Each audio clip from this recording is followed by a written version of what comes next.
Okay, so suwayan tanig tubag unsaon mag-vlog na way bashers. Mao sad akong pangutana.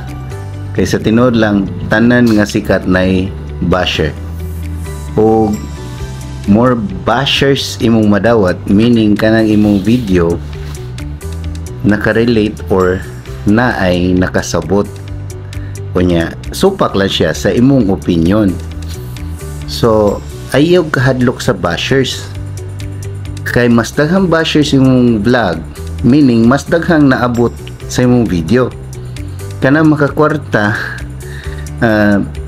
Likay nga ma-restricted ang imong post. Ang post ha, kay kung ma-restricted imong post, apil imong account ma-restricted, meaning kung na kay na post nga dili uyon sa policy sa Facebook or sa YouTube or sa TikTok, mo na mo hatag og restriction.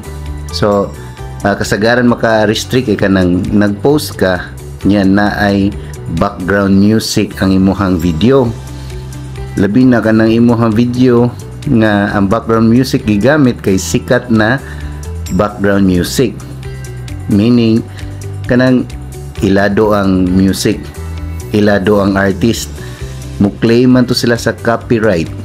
So ma-hit ang imuhang post, imo na hinungdan i-restrict na noon ka, or naggamit ka og dili kayo well known pero nanay tag-iya ana nga music, ma-hit ra gihapon imong post basin ma-restrict ra gihapon.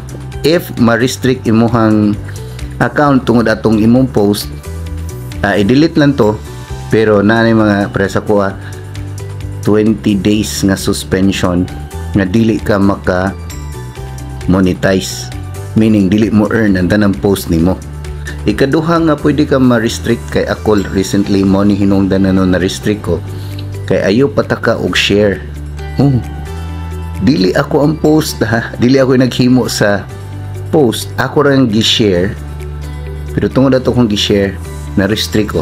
So ayaw kumpiyansa, kay kung kanang post nga imong gi-share kay against gyapon na sa community standard, appeal ka og ka-restrict. Dili lang kadtong nag-post ikaw nga ni share ma-appeal kag ka-restricted.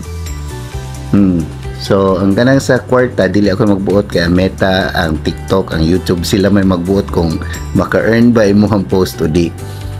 Kay mao sa na akong pangutan-aw sa na pag-earn kana ra siguro no.